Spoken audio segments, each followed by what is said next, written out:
अब एक बात और बताता हूं। ये जो नास्तिक लोग हैं ना, नास्तिक लोग जो कथा में सत्संग में जाते नहीं,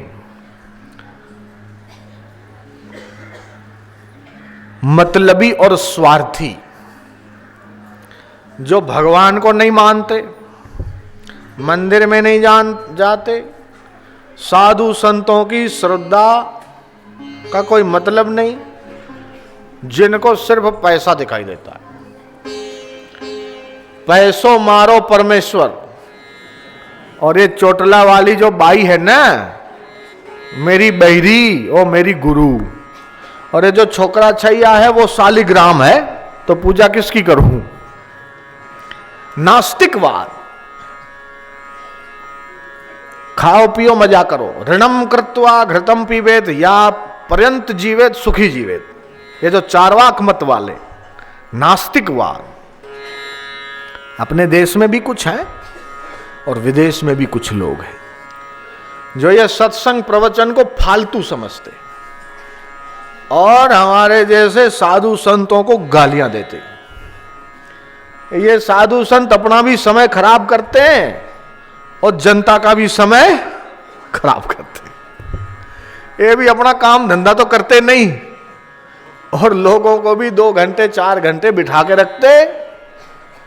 ओ घर की माइयां बेचारी काम वाम छोड़ के उनके पास चली जाती है, और ये जो गांव के लोग, शहर के लोग भी 2 घंटा 4 घंटा उनके पास बैठ के फालतू टाइम खराब करते। एक ऐसा वाद, एक ऐसा मत भी समाज में मौजूद है।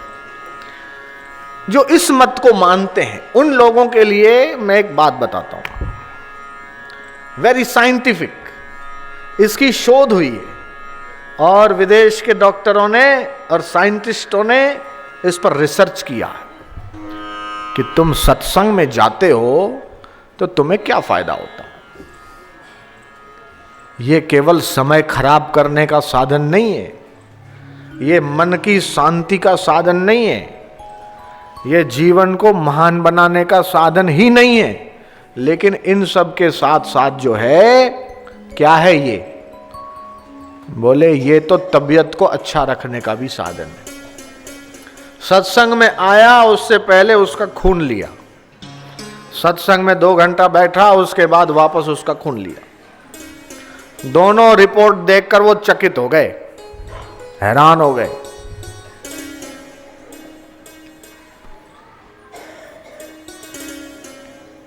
उन्होंने रिपोर्ट लिखी कि जब कोई संत के आप दर्शन करते हो, जब संत सदगुरु की नजर तुम्हारे पर पड़ती है और तुम्हारी नजर उन पे पड़ती है, तो तुम्हारे शरीर में घटना घटित होती है। क्या घटना घटित होती है कि पर सेकंड 1 घन मिलीमीटर ब्लड में, आपके 1 घन मिलीमीटर ब्लड में 1 सेकंड में 2200 से 2500 जितने श्वेत कण डेवलप होते हैं जो तुम्हारी हेल्थ को अच्छा रखते। ये उन्होंने कहा, विदेशियों ने कहा, उनकी मशीनों ने रिपोर्ट निकाली। तो सोचो, और अमेरिका में बनने वाली हर अस्पताल में ये कानून बन गया, रूल बन गया कि जो भी अस्पताल बनेगी उसमें प्रेयर हॉल बनेगा। 100 मरीजों पर प्रयोग किया, भाई वो लोग प्रार्थना करें, और 100 मरीजों को अलग, वो प्रार्थना नहीं करेंगे। प्रार्थना करने वाले मरीज जो नहीं कर रहे थे उनकी अपेक्षा जल्दी ठीक हो गए। उन्होंने लिखा कि समझो किसी को हमने कोर्स लिख के दिया, सुबह 2, दोपहर 2, शाम को 2-2 गोली लेना, 1-1 कैप्सूल सुबह दोपहर शाम लेना, 1-1 जो है चम्मच सिरप सुबह दोपहर शाम लेना। ये कोर्स डॉक्टर लिख के देते ना। जो प्रार्थना करता है, भगवान का नाम लेता है, वो आधा कोर्स करेगा तो चलेगा, बाकी के जो बीमारी है उसको बेनिफिट है और भगवान की कृपा से हो जाएगा। मैं तो ऐसे कई आपको उदाहरण दे सकता हूं कि संत महापुरुषों की कृपा और अनुकंपा से कितने उजड़े घर बन गए, कितने बुरे लोग अच्छे हो गए, कितने नास्तिक आस्तिक हो गए, और कितने व्यसनी निर्व्यसनी हो गए, और कितने बर्बाद लोग आबाद हो गए, कितने अपराधी बदल गए। इसका हमारे पास हिसाब नहीं है और हम रख भी नहीं सकते। सूरज से पूछो कि तुम्हारे उदित होने से कितना जगत का मंगल है, सूरज के पास इसका कोई हिसाब नहीं। नदियों से पूछो कि तुम्हारे बहने से कितने लाख कितने करोड़ टन अनाज पैदा होता है, कितनों का जीवन चलता है, नदियों के पास हिसाब नहीं है। इन बरसने वाले मेघों के पास इसका हिसाब नहीं है। ऐसे ही संत से पूछो कि तुम्हारी अमृत वाणी से, तुम्हारे दर्शन से कितने लोगों का मंगल होता है, तो शायद उनके पास भी हिसाब नहीं होगा। तो संत वचन शीतल सुधा करे तापत्रय नाश। शरीर की तकलीफ, मन की तकलीफ, डिप्रेशन है, स्ट्रेस, तनाव, चिंता। डॉक्टर लोग बोलते हैं कि पूरी दुनिया में तेजी के साथ बढ़ने वाली कोई बीमारी है तो वो है मानसिक रोग।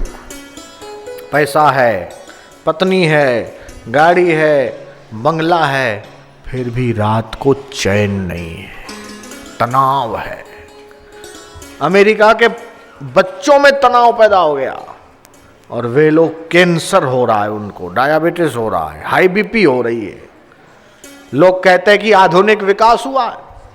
मैं कहता हूं आधुनिक विकास के साथ साथ आधुनिक बीमारियां भी तो बढ़ी है। स्वाइन फ्लू पहले कहां था? H1N1, ये आधुनिक विज्ञान की देन है।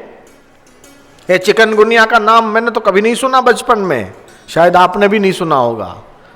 ये जिनके बाल पक गए, सफेद हो गए, उन्होंने भी नहीं सुना होगा जवानी में चिकनगुनिया कौन सी बला होती है, ये मंकी गुनिया क्या होता है। ये नए नए रोग आ रहे हैं, नई नई बीमारियां आ रही है।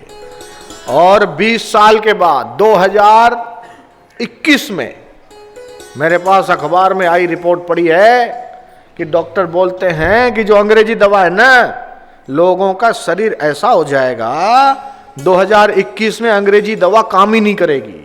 आप लोगे तो काम ही नहीं करेगी। ये यूरिया डाल डाल के, ये रासायनिक खाद डाल डाल के जो अन्न पैदा करते हो ना, इससे पूरा शरीर जहरीला हो जाएगा। नवजात शिशु जो मां का दूध पीता था वो मर गया। डॉक्टर ने बोला फूड पॉइजन। अरे भाई ये तो दूध ही पीता है, अभी तो कुछ अन्न का दाना इसने नहीं खाया, ये फूड पॉइजन कौन सी बीमारी होती है? तो बोले इसके खाने में जहर है। अरे खाता ही नहीं, ये तो दूध ही पीता है। अब उसका दूध टेस्ट किया, चेक करवाया, तो ये पाया कि मां के दूध में जहर है। वो जहर कहां से आया? तो बोले इसने जो सब्जी खाई होगी या अन्न खाया होगा, वो अन्न में जहर था। तो उस अन्न को चेक करवाया तो बोले जहां से खरीदा उसने कुछ ज्यादा ही डाल दिया। यूरिया और ये जो रासायनिक खाद होते हैं ना, वो ज्यादा डाल दिया, उससे अन्न में आया। वो अन्न माई ने खाया, उसके दूध में आया, दूध बच्चे ने पिया, बच्चा मर गया।